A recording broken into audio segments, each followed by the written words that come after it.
everybody. You're listening to Dualcast Geekery, where we discuss all things video games, TV shows, movies, comics, and more. I'm your host, Britny, and I'm joined by my co-host, Oli. Hey, how's it going? Today we're going to be talking strictly about Falcon and the Winter Soldier Episode 3 that released this past weekend on Disney+. It's going to be fun. I thought it was a good episode. It was good. There were some unexpected things, which, always happens for me, because I never know what to expect. But it kind of took some turns that I think we weren't predicting. I wasn't expecting some of the things that occurred in this episode that did happen, so I agree with you. And also, spoiler warnings. Oh, yeah, I know. Well, yeah, we always kind of forget to say spoiler warning. But if you haven't seen episode 3 yet of Falcon and the Winter Soldier, then definitely watch that before listening to this podcast. Unless you don't want to watch the show and you just want to listen to us talk about it, which would be kind of strange, but I'm not judging it. They need the ratings. And to continue having a good show, you got to have the ratings. So you need to watch. Yeah, I think that, though, it is the most watched Disney Plus premiere anyway.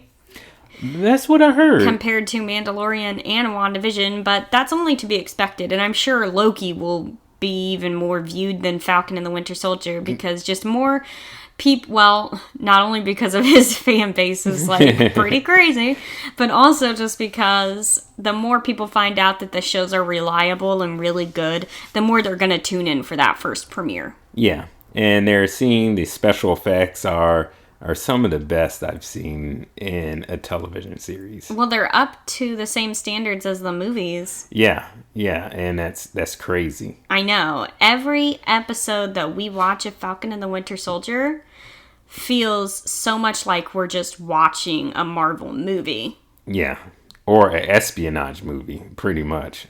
What's that? Like, any type of espionage, like 007 and things like that. That's what it seems like to me. I know. Yeah, it does. Definitely. Which, last week we talked about the possibility of seeing more of the Power Broker, and what do you know? It actually happened. We didn't know if they would go quite that deep into it, but here we are. Yeah. I mean, I knew that we would hear something about it, but for some reason I thought that maybe the Power Broker would be more of a foreshadowing for a future movie or something. I wasn't expecting so much of it to be involved in this show. Yeah. We didn't actually get to see him just yet, but... Yeah, I don't know if we ever will. Yeah, but they definitely took a lot of time trying to find him and find his stash. And you know that his hands are in the Marvel Universe, so if they do have him in a movie, it's going to be something awesome. So we'll see where they go with that. Also, I kind of want to correct myself from the past couple episodes. This is really embarrassing, but for some stupid reason, I kept saying it would just roll off my tongue, and I don't even know why. I would always say John T. Walker, and I don't know why I always said John T. Walker, but it's dumb because his middle initial is actually technically F, so it's technically John F. Walker, and I don't know why I keep saying John T. Walker. Why do I keep saying that? Is there somebody with that name?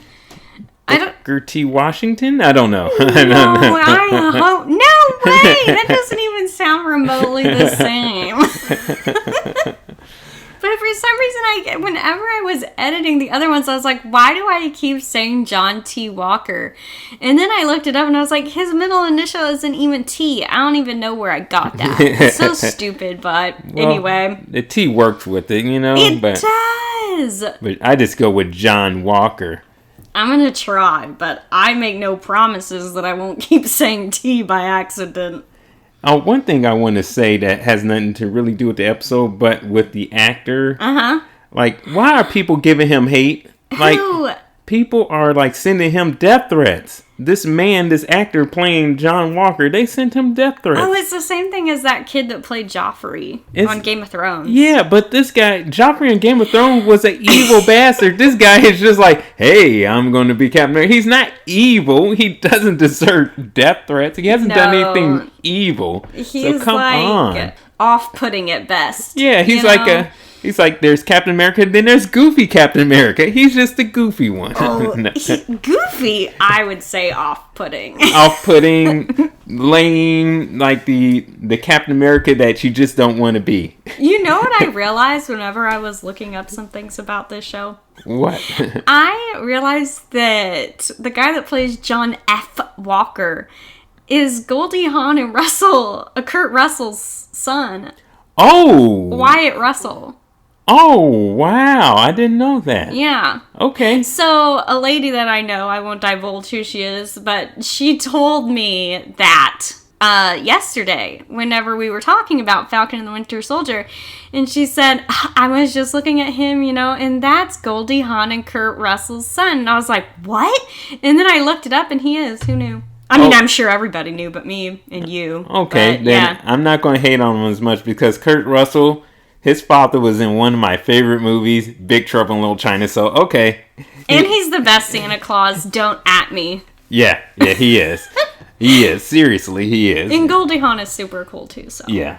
So we'll just leave it at that. So, I mean, I still really can't stand John Walker, but I also was reading, I wish I could quote the source where I saw this, but I saw an interview with him, and if I find it again, I'll put the link in the show notes to reference it, but he was saying that I guess he wasn't really a comic book fan anyway. Oh. The actor wasn't. And he says that it's okay that people don't like him because that's what he was going for. And he said that if people didn't have an emotion about him, he would feel like he failed as an actor. So I guess he was like a hockey player or something growing up.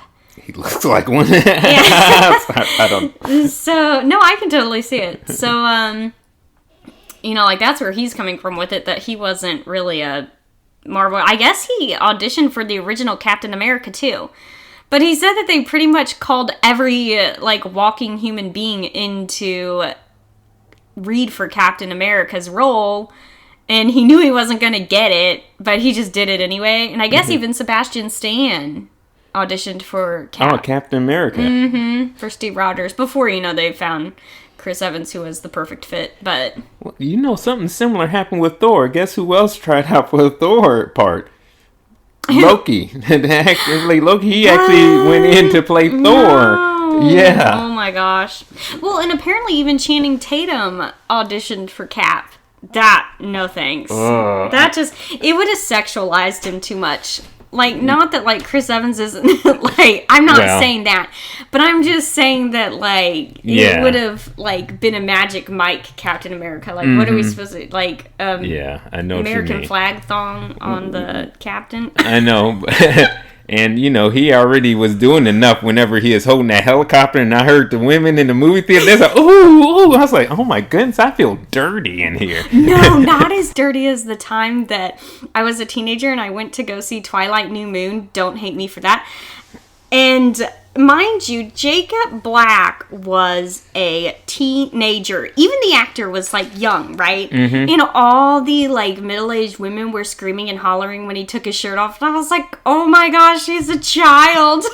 Oh my gosh. Terrible. That was, to me, that's, on a different level of people screaming about Chris Evans taking his shirt off with the helicopter. Oh, wait, his shirt was on, wasn't it? His shirt was on, but he just grabbed the helicopter. He was flexing. But I also remember hearing that kind of noise whenever I saw the first Thor, and he walked off with his shirt off, and they're like, ooh, I heard all that. I was like, oh my goodness. And they say only men sexualize women. It's not true. Get a bunch of middle-aged ladies together in a theater and you will hear some things. Yeah, you will. You will. I mean, as long as it's not against a child. Yes. Because I hope they felt dirty about doing that at Twilight. But I digress. Okay. Where were we? We got really off base. We didn't even start going through the episode yet. Oh gosh. Well, it left off in the last episode. They're going to talk to Zemo. Mm-hmm. I was surprised at how big of a role he played in this episode. Oh, yes. I wasn't expecting that. I was expecting, a quick talk, and then they'd get their information, and then Falcon and Bucky would just go themselves. Yeah. Well, that wasn't the deal. Apparently that wasn't, Zemo's deal or Bucky's ideas, so. Yeah. Zemo's a smart character. In the comics, he's really smart, and he's like a really big nemesis for Captain America. He's one of Captain America's big enemies. So, like, Captain America has two top enemies. The first one being the Red Skull. The second one being Baron Zemo. That's pretty standard. But in this, they just call him Zemo. Mm-hmm. Well, and we love Captain America, Steve Rogers, but Zemo has a lot of reason to be against, the Avengers. Yes. Kind of. I mean, in his own mind, he does. Yeah. You would feel a certain type of way if you were affected. Yeah, by that. And especially towards, Tony and, Bruce. Banner. Because, they were the ones that had a hand in the creation of Ultron. And then, Ultron did all the damage and murdering that he did. But still, I'm just going to throw this out. I still think Thanos was behind Ultron. Okay, we can take a minute to talk about this. Why do you think Thanos was behind Ultron? I think Thanos had an agenda. He purposely gave the gem to Loki. Mm-hmm. Loki used it and whatever, and then he lost it, of course. And then it got into the hands of Hydra. And Hydra used it to create, Quicksilver and Wanda. Mm-hmm. Whenever they were tapping into it, Iron Man and Bruce Banner, they were going into it to get the technology from there, or whatever information was stored within the gem. Mm-hmm. Then the gem kind of took over with, Ultron, his programming, and too much information. It became smart because of that gem. Ultron became artificial intelligence, like more so than what Tony Stark had programmed him. And after the whole events of Ultron and everything, you see a end scene where Thanos grabs the glove. He said, well, I guess I'll have to do it myself. And then that kind of led me to think that Thanos had like some kind of plan within the gem. I don't know how, but had some kind of plan with Ultron, and maybe he had some kind of connection with Ultron some kind of way. Kind of like when Steppenwolf failed Darkseid. Yeah. And then Darkseid was like, or they were like, I knew he would fail. Yeah, pretty much. So I think for some reason I had that thought process. Yeah, it may be totally wrong, but it makes complete sense. I knew nothing about that. But that's my thought on it. So, did you ever think that you would live to see the day where Bucky would release Zemo from jail to go as a trio with him and Falcon? No. That's just crazy. I would not ever see them as a trio whatsoever. He broke them out. he had that set up, and he broke out. And it was a smooth breakout, too. I know. They did good. I thought it was funny that John Walker and Battlestar didn't think Bucky really would break him out. They were like, no, they wouldn't do that. These guys. They're rookies. John Walker and Battlestar go to that place where Karli and her team were squatting. But Karli and them aren't there. And John Walker does not handle himself like in a very Captain America-like way. And the guy that he's arguing with, you could tell that he does not respect him whatsoever. Yeah, he even spat on him, which is gross. And it was tilting John so bad. Yeah, I thought he was going to strike him. I thought he was going to do something like that. I thought so too. He wanted to. Yeah. But he thought about it.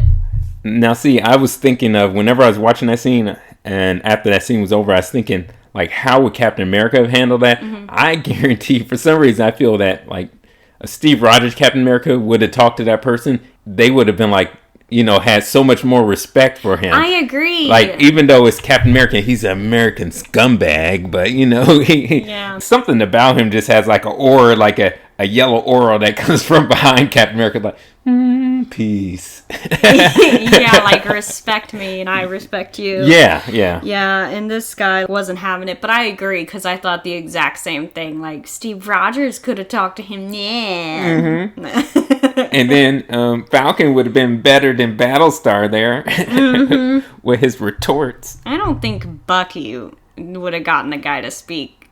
I think Bucky just would have killed him. Yeah, Bucky, on the other hand, the guy would have been either unconscious or pissing himself. Yeah. But that's alright. John's trying, whatever. Well, I just want to mention that Zemo has some of the coolest cars. Oh. Those cars, like, from the 1940s and 50s, those are the best. Oh, wow. Yeah, he has a collection. And they are so pristine and perfect. And I'm like, oh, I just want to walk through there and look at those cars. Yeah.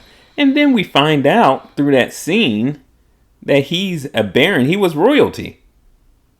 Oh, we found that out? Yeah. I was probably stuffing my face and missed that. Yeah, you find out that he was royalty and he is an actual baron. That's pretty darn cool. Wait, so his first name isn't Baron, he's an actual baron? He's an actual baron. Oh. A baron is like, it's like a lord of some sort, you know. Sokovia. In Sokovia. He's a Sokovian baron. He's a Sokovian baron. I was thinking for some reason, whenever, I just think his family was poor and trying to run, but they probably was so rich, that's why they didn't really, like, try to escape the same way. They went to a different area, and they're probably at one of their mansions, and then whenever, you know, Ultron caused that whole big explosion and tried to drop Sokovia, it just killed, you know, that kind of big blast would just, you know, kill anyone in the surrounding area. So. Mm-hmm.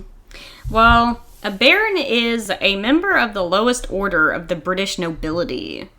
Oh. The term baron is not used as a form of address in Britain. Barons usually being referred to as lord. Yes, so it's a former lord and Sokovia. Also, one thing I want to note, kind of, about these Marvel shows is that they can introduce more characters and expand on them when a whole movie wouldn't necessarily be able to do that for time and story's sake.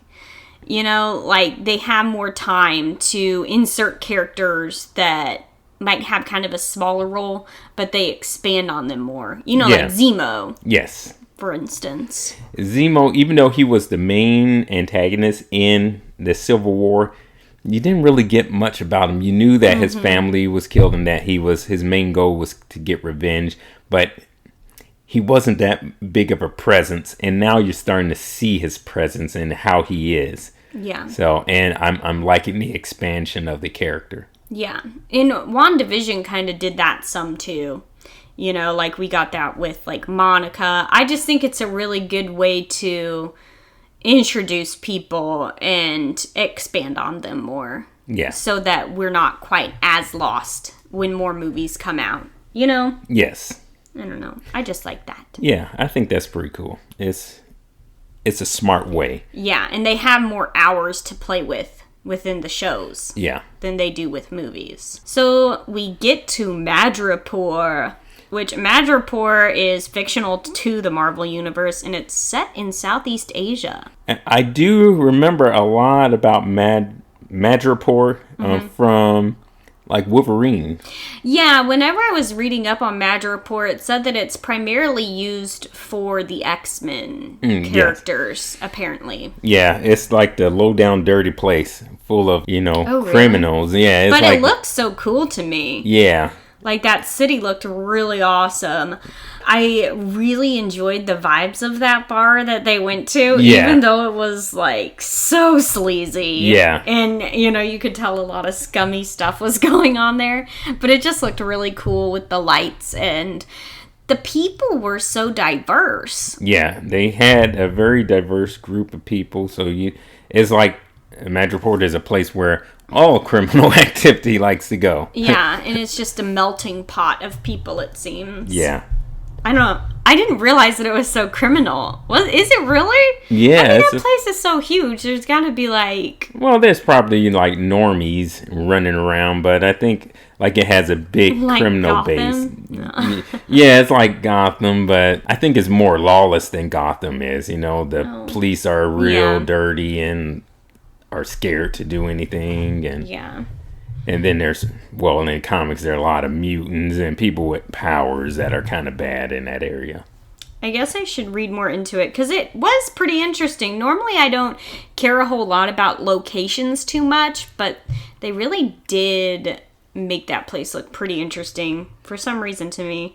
But that snake scene kind of caught me off guard. Like, what was up with that? Oh, that was gross. That was gross. Why did they do that? But, like, why did they order that? Did Zemo want it, or did they have to do that in order to get a meeting with that Selby person? Well, what happened was that the guy at the bar, the bartender, looks and sees Sam, Falcon, and he's pretending to be the smiling tiger guy who looks like a rapper, but and looks like a pimped out rapper. Yeah, and he's like this. Oh, smiling tiger, you want your usual?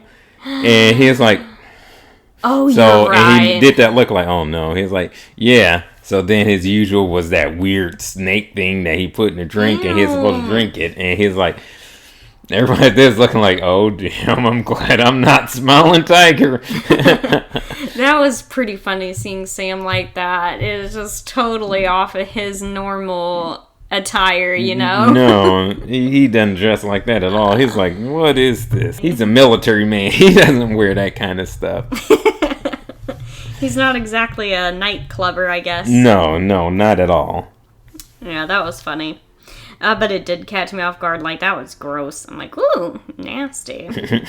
But I did enjoy the whole scene. Like, from the fight to the bar to meeting with Selby. That fighting at the bar was pretty crazy. Bucky really showed his abilities there. Oh, yeah. It shows this how tough he is. He's able to keep up with Captain America and fighting. Straight up keep up with him and even have Captain America on the ropes sometimes. Yeah. There's no way these people are going to stand a chance. No. No way. They should have just let him go. Like, after the first two people getting whipped up as bad as he beat them, like, if I had a group of people and then I see, like, two of them get beat up so bad, I'm not going to be like this, hey, I'm so much better than Jim over there. I know good and well that Jim is about as good a fighter as I am. I'm not going over there to get my butt kicked. No. That's stupid. And it happens all the time. People are stupid. They really like taking their lives into their hands, I suppose. I don't understand it, but... Yeah. They get a few of those snake drinks in them and they're like, yeah, I can take that cybernetic arm. That's like that happens in like almost every type of movie. You see all these people. It's like, there's no way that I've been training with this guy for years. If that guy goes up there and he gets annihilated, like, I was like, man, I know my skills. I may be a little bit better fighter than him, but, I'm not going to do anything against this guy. I might as well just take a L and just leave. Which we'll talk about this a little later too, but that's how I would feel going against Sharon Carter too. I'm like, peace out, have a good night. Well, I'll bring it up later about Sharon Carter, but yeah. You see a couple of them go down, you're like, yeah, I lose. Even though you have guns, you're just like, I was like, I take the L, I'll leave. Bye, girl. So, meeting with Selby, what did you think about that? I was like, in the first beginning of the meeting, I was like, okay, this is like kind of dangerous looking, like, what's going to happen, I said, they're going to just get through this scene, and then... Yeah, she seemed pretty badass. She seemed like pretty in charge. At first, I missed them saying her name, and that they were going to meet... Well, I like had it in the back of my mind, but then I forgot when they went to meet her, so at first I thought she was the power broker. Yeah. And that, like, they had changed, like, the gender of the power broker. But then, like, I remembered that they were meeting with someone named Selby. So, we didn't get much of her. No, we didn't get much of her. She died kind of fast because Sam's family was back this episode, albeit in a very small way, though with a very big consequence. Oh, they called him on his phone. I kind of feel like Sam should have had his phone off. Well, that too. Come on, dude. But like, I feel like he could have worded things better to make her see. He was like, what problem exactly are you talking about? Why did he say that? Like, what did he think was going to come of that conversation? I don't know. I would have answered it and been like, call her by a fake name and say, I'm going to... Oh, wait, no, they saw her name, Sarah. Shoot. Yeah. Well, he could have said something to, like, make her realize that he was in a situation, like call her by a different last name or something, like, or say like a love interest, in a way. Yeah. So that she would like, you know, be like, hey baby, I'm gonna call you back later. You know, so I don't know, something to like, make her be like, ooh, this could be bad. It's like, all right, babe. He was talking to her too normal. Yeah, he should have been like this. Well, I may need some backup or something like that, you know. That's it. Yeah. All right, once you have the materials, like we can get it going, you know, as something to like throw them off like, and make the bank thing, dude. You're supposed to have a lot of money. Smiling Tiger is supposed to have a lot of money. Mm-hmm. Ugh, it's just crazy. I don't know. That whole conversation, I thought, man, I feel like, which you never know until you're in a situation like that, but I just felt like it could have been done so much better. But I guess that they needed it to advance to the next part of the show, so whatever. Or he could have been like this, woman, I don't got time for this. I got to get going. I'm trying to make that money, the dollar bills, or something like that, you know? And then she's like, he doesn't talk like that normally. Maybe then she's like, oh yeah, I see what you mean. Or something. Truth be told, say I called you and you said something like that, I was like, I would think, Oli is in dire straits. I gotta hang up and figure out where the hell he is right now. Who this? Don't be calling me like that. I don't got time for this. Shit. You know? I'd be like, oh gosh, he must either be on major drugs, someone drugged him, or I don't know, he's kidnapped because this is wrong. Yeah, this ain't right. Let's just make a pact right now that if something happens to you, you say that and I come to your rescue. Okay, all right. Start talking crazy. I guess moving on from that. Yeah, as soon as that happens and they find out, like, his sister says, Sam. And she's like, his name is Sam. Well, because his nephew started, like, acting out. And she's like, Sam, I'm going to have to call you back. Oh, Sam. Gosh. She said, who's Sam? And then, pap, pat, pap, and she gets shot. You're like, what's going on? Who shot her? Pap, pat, pap. Someone else gets shot. And they start running.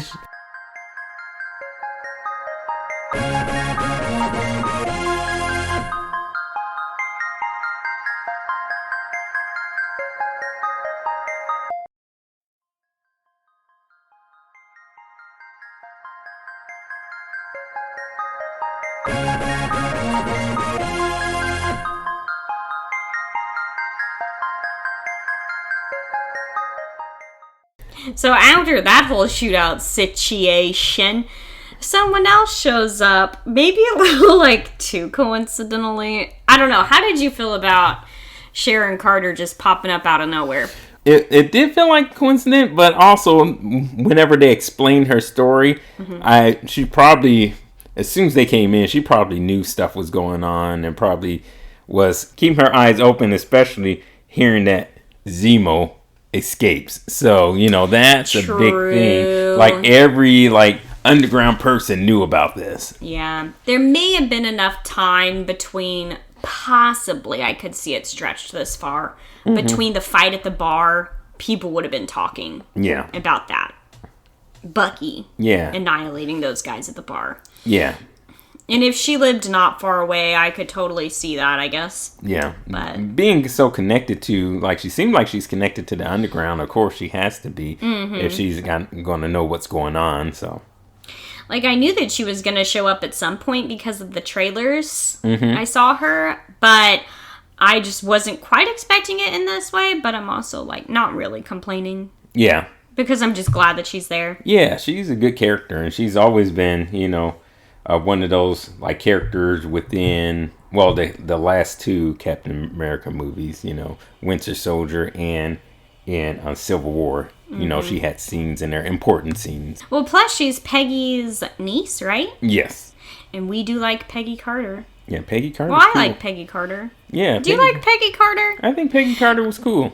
I don't remember the context, but I think some people don't like her very well. And I don't understand that. Because they probably think she's too stuck up or something. You know how she's very royal acting, but well, because she's from like the 40s. She's from the 40s, and also she's in the goddamn military. Yeah, in the 40s as a woman. Yeah, you have to imagine that. You got to be tough as nails to be in the 40s, a woman, and in the military. Shit. Shit. I had to say that second time.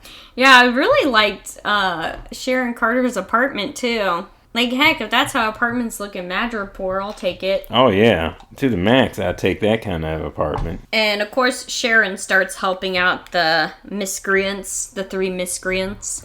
Yeah, before Selby dies, she does give him some information on who had a part in the super soldier, the new super soldier serum.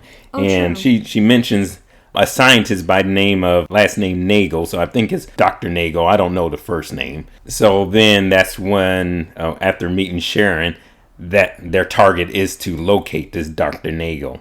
Through her contacts, they're able to pinpoint his location.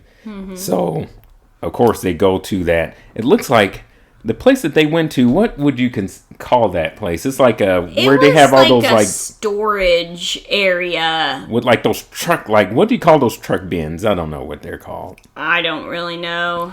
But I used to know. Yeah, but it's full of those big old truck like bins, those storage bins that you see either on trucks or on trains, and they have them on big boats. So it looked like it's near a port because, oh yeah, of course, Madripoor was like a port area. Yeah. So they're in like that type of area, and they're looking through all these little bins and things, and then they find it.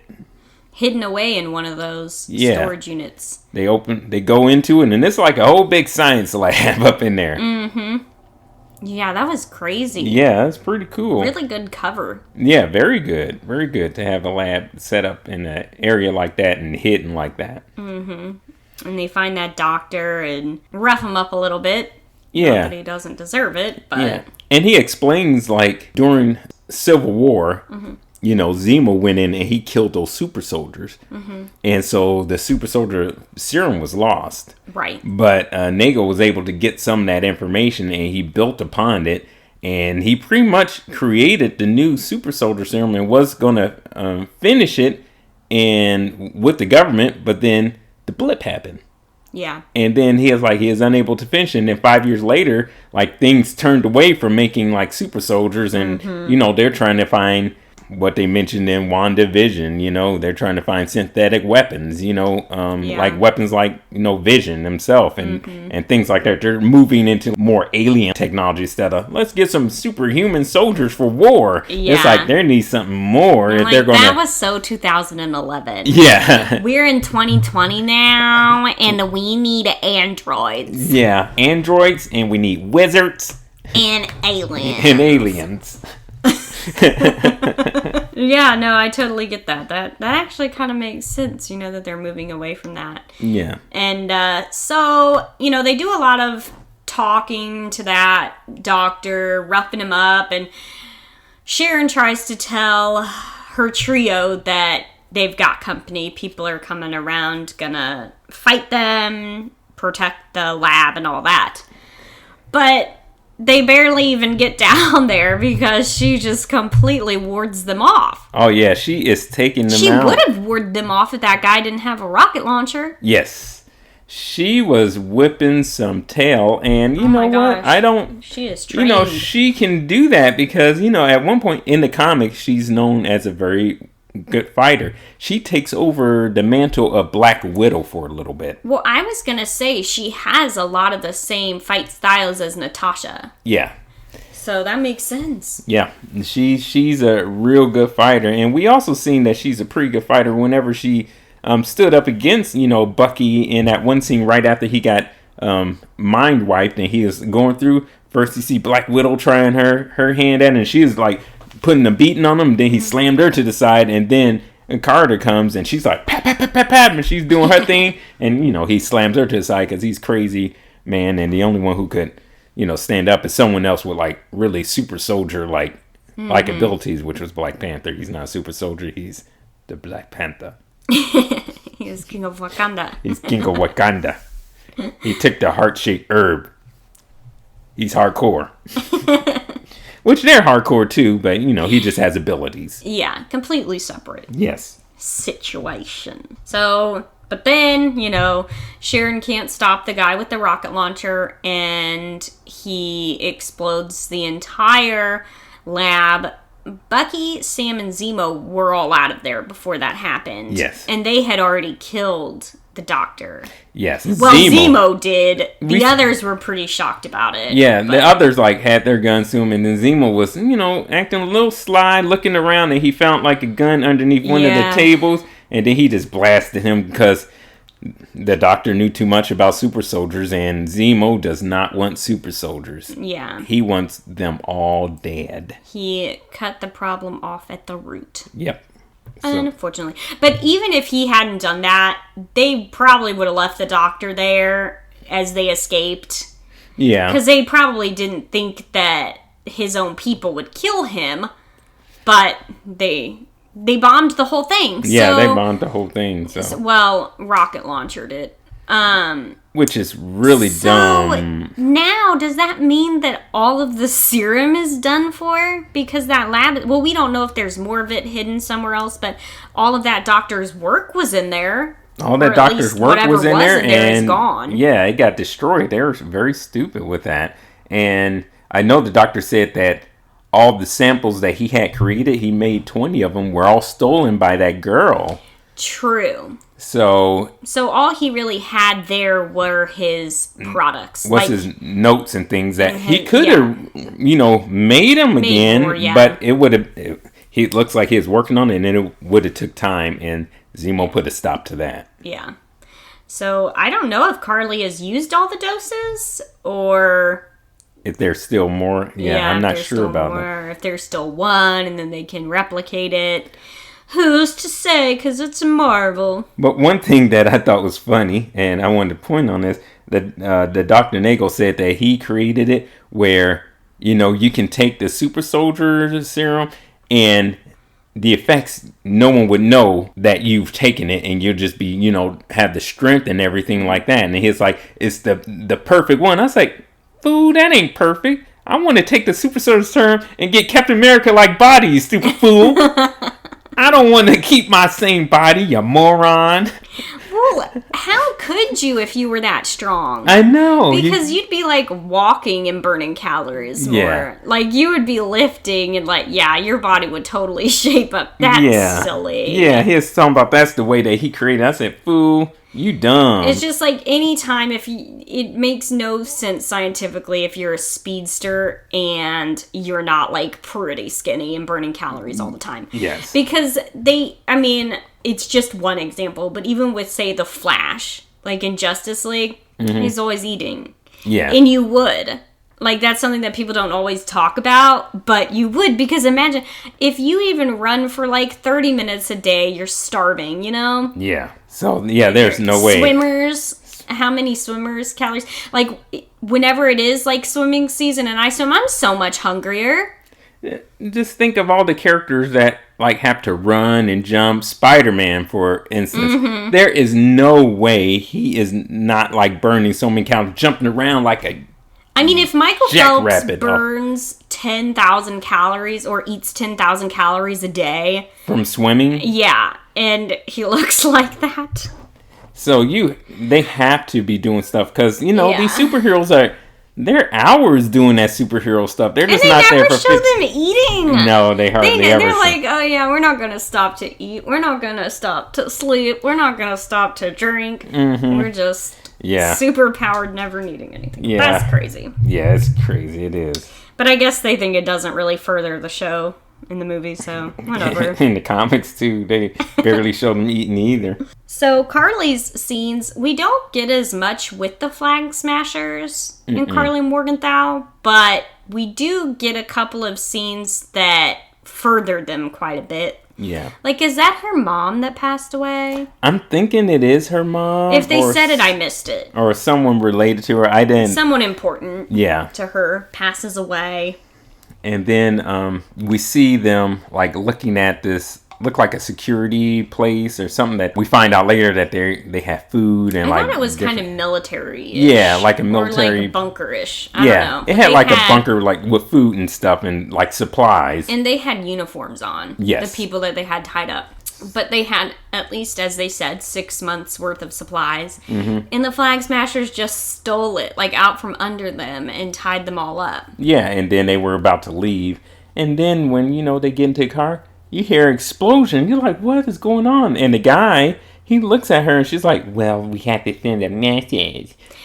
Yeah, so I kind of want to go into that a little bit because that guy that she was with, I'll probably butcher his name, so I pre-apologize for this, and if anybody does know how to say it, please let me know through Twitter or Instagram.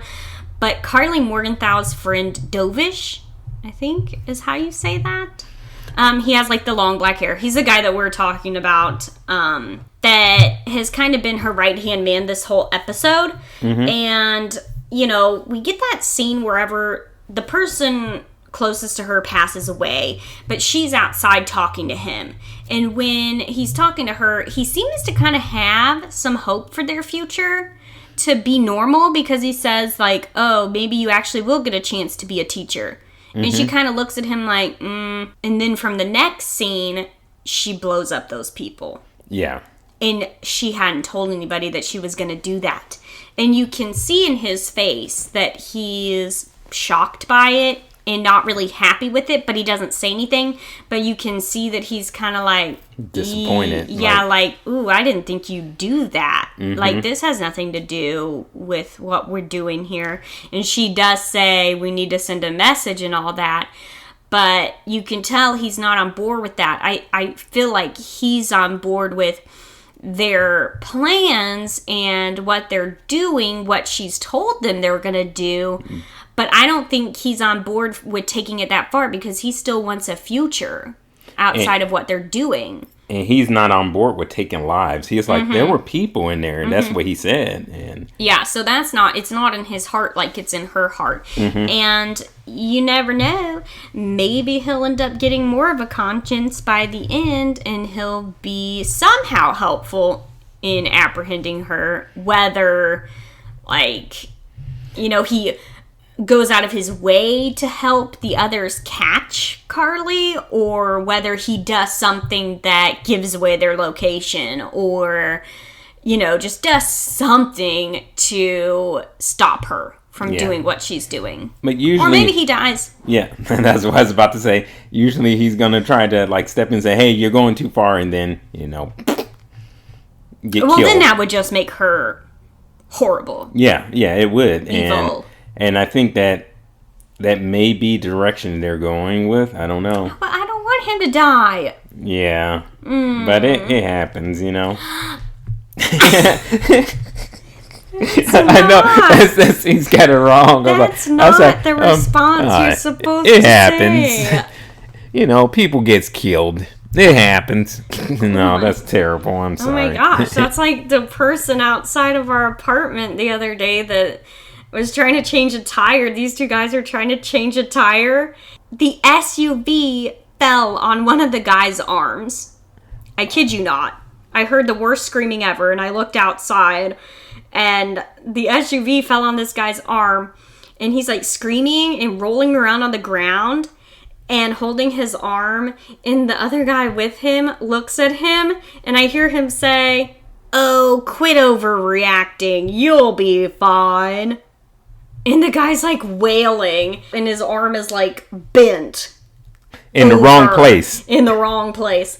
And he like has to army crawl on the ground and then pull out his cell phone and call 911 himself because the guy he's with would not help him. Ridiculous. I know I went way off the rails with that, but I just wanted to share that because I was so shocked to my core that happened. And I was screaming out the door like, do you guys need help? And they didn't hear me, so whatever. If he hadn't called 911, I would have, but gosh. Yeah, that's crazy. Yikes. You living in like a Marvel cinematic... You living in a Marvel cinematic movie. Yeah, when you just said that, it happens. That reminded me of that, because I was like, are you kidding, dude? Oh, gosh. It happens. So, one more scene that we get. Do you want to talk about the last scene? Oh, yeah, the last scene. So...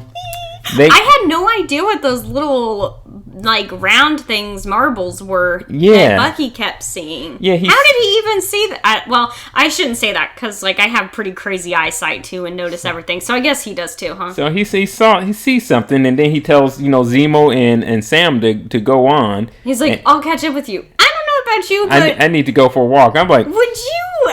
I would be like... I was like, you going for a walk? Something wrong, fool. You've been walking around with us this whole time, then all of a sudden you want to take off for some reason? Yeah, I don't trust you, Mr. Winter Soldier. They kind of just let him go. Which, I mean, he has the freedom to do so. I guess they don't want to smother him, but I would have been, like, following. I was like, what is he doing? What you doing? Me being Sam, well, I have to take Zemo with him because I don't trust that bastard. No, well, true. I was like, you coming with me? We got to check out what he doing. But then, of course he would... We know what happens after that. That wouldn't have been good at all. No, things would have ended pretty quickly there. So we find out that he's looking at these little balls and walking around, and he finds another one. Those symbols I didn't recognize. Did you? No, not at first. No, I didn't. Okay. And then he turns around, and guess what we see here? We see Dora Milaje. Yay! Io is her name. Io is her name? Okay. I didn't know her name. I remember her. She's second in command to the Dora Milaje. Okay. I remember her in... Dora Milaje. Dora Milaje, yeah. Whoa, sorry, we just got that wrong. Dora Milaje, yeah. Dora Milaje. That's difficult to say. It is, kind of. But it sounds like how it's spelled. Well, I remember her whenever they first introduced her in Captain America Winter Soldier.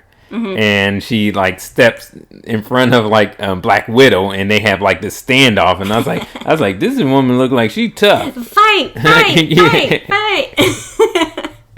You love to see it. Yeah, and she is like second to I think her name's Aoki. Mm-hmm.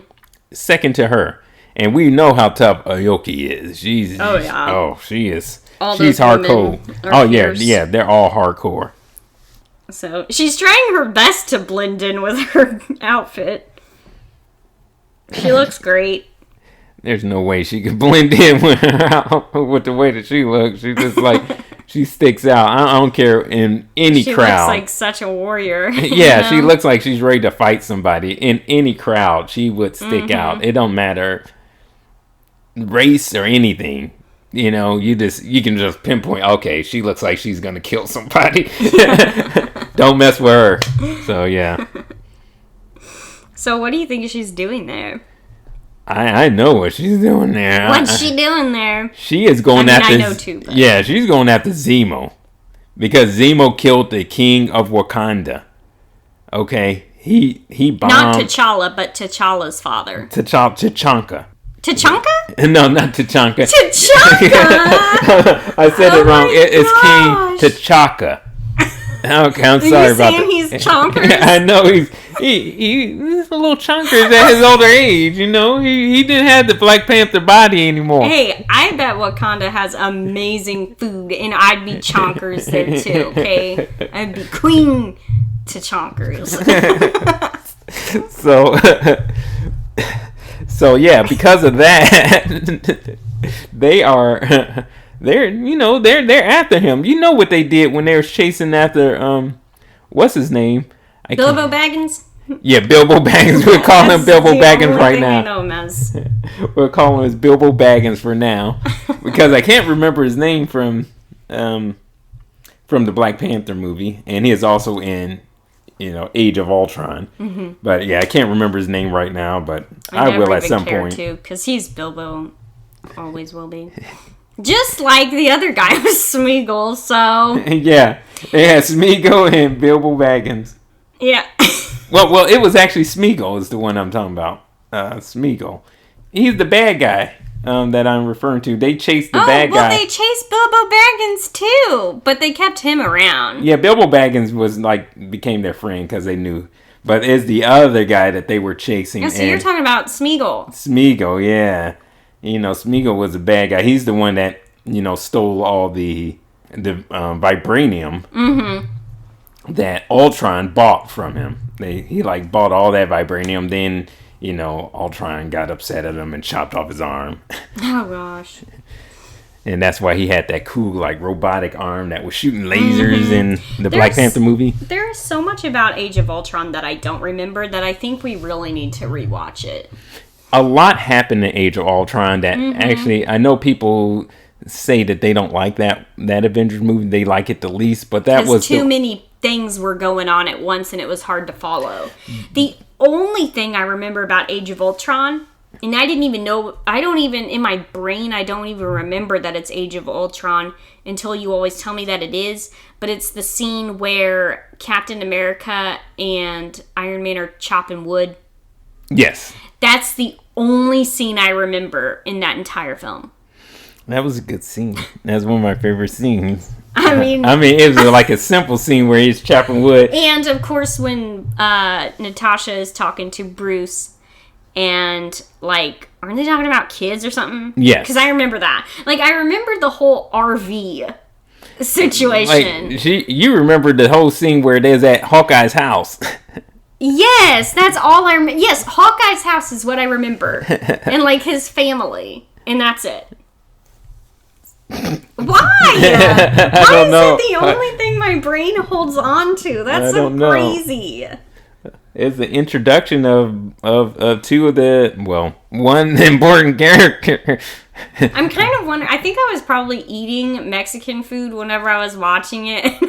I was probably more interested in my chimichanga than in the movie.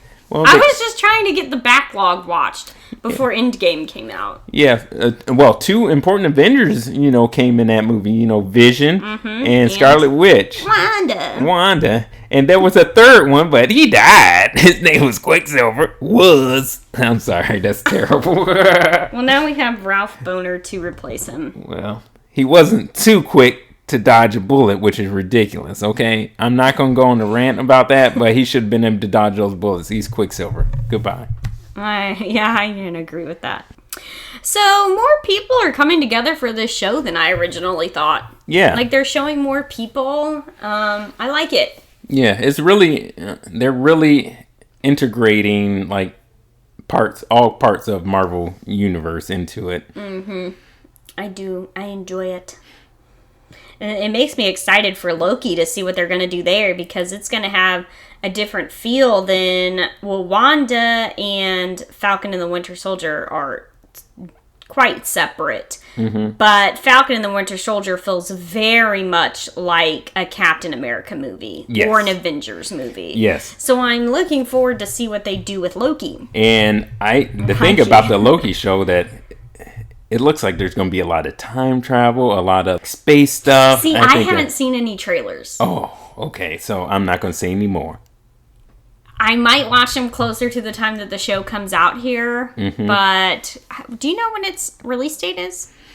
It should be a little bit after the Falcon Winter Soldier once they're in. So we got 3 more episodes of that. So probably... 3 weeks or so. They'll probably at least do an episode in between. Yeah, they'll do they'll do their last 3 episodes, and then they should do the whole thing that they did with Wanda and Vision. They had like that behind the scenes of the show. Well, Loki is coming out June 11th. Whoa, that's a bit of a wait. Mm-hmm. I wonder. I thought is there going to be something in between there that's supposed to keep things going? I don't know, because I thought that... Well, I know Netflix is doing 52 weeks of movies, a year of movies, where there's a release every week. But did Disney Plus say that they're going to have I thought Marvel? They're supposed to have nonstop Marvel every month or something like that, or... But that's when Black Widow was going to come out in May. Oh, yeah. That was before they changed it. Okay. So I think that what they were doing was trying to count the movies in there. Yes. Okay. Because Black Widow was supposed to come out first weekend in May, and then that would have been like the month of seeing that movie, and then June would have been Loki. So, and Falcon and the Winter Soldier will have 3 more episodes in April, and then there would be the behind the scenes the last week on the 30th. And then, yeah, it would have been Black Widow, and then it would have been Loki. Then would have been Loki. So now they're going to have to... They'll probably skip a month in. Because... Yeah. Boo! What are we going to do? We're just going to have to play more games and talk more about that, which we are planning on doing another episode related to gaming. So be on the lookout for that episode too, releasing soon. Yeah, we've been playing some fun games. Yeah. So different games. Yes. You won't have to hear me talk too much about Dead by Daylight, Overwatch, or Elder Scrolls Online. Or Destiny. Too much. Too much. You won't have to hear about it too much. So, I don't know. What do you think? There might be some repercussions by the end about Bucky releasing Zemo from prison. How are they going to do that? Because if Wakanda wants him, but the United States is searching for him because he was released from jail. I know John Walker and Battlestar are like naive, thinking Bucky would never release him, blah, blah, blah. But how do you think that's going to play out? I don't know. Everything's going to merge into one thing, and there's going to be some kind of huge battle. I just know that. Yeah. And I can't wait. Maybe Zemo just dies. I don't know if they're going to get rid of him.